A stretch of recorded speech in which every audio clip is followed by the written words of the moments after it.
Alright mga amigos, matapos nga pong magpasiklab ng 20 anyos na sinasabing future pound for pound king na si Abdullah Mason, may kartadang 17 wins, no losses with 15 knockouts, hindi nga po maiwasan ng mga tao na maikumpara siya sa isa pang mainit na pinag-uusapan ngayon sa 135 pound division na si newly crowned WBO World Lightweight Champion Keyshawn the Businessman Davis. May kartadang 13 wins, no losses with 9 knockouts. Sa kasalukuyan, heto po ang mga champion sa lightweight. WBA si Tank Davis, WBC si Shakur Stevenson, WBO si Keyshawn Davis at IBF naman po si Vasyl Lomachenko. Pero nakakadismaya lang sa lightweight division mga amigos, ayaw maglaban-laban ng mga kampiyon dito kahit noong sila Teofimo Lopez pa at Devin Haney ang mga champion dito.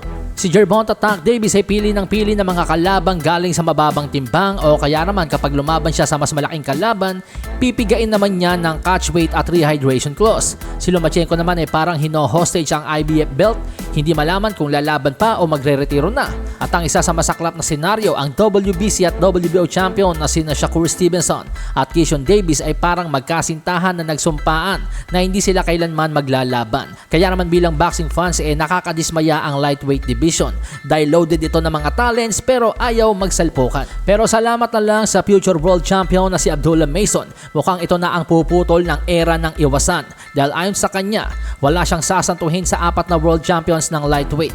Sa kasalukuyan siya po ay number 10 sa WBC at number 13 sa WBO.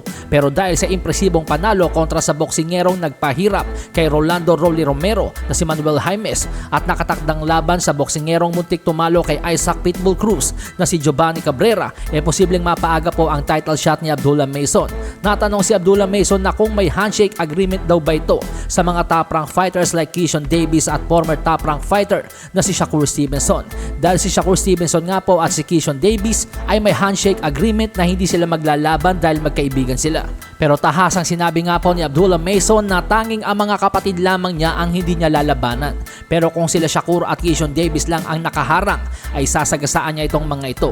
Ibig sabihin po mga amigos, walang kaibig-kaibigan sa sports ng boxing. Kung ikaw ay nakaharang sa kanyang pangarap, mapipilitan si Abdullah Mason na sagasaan ka.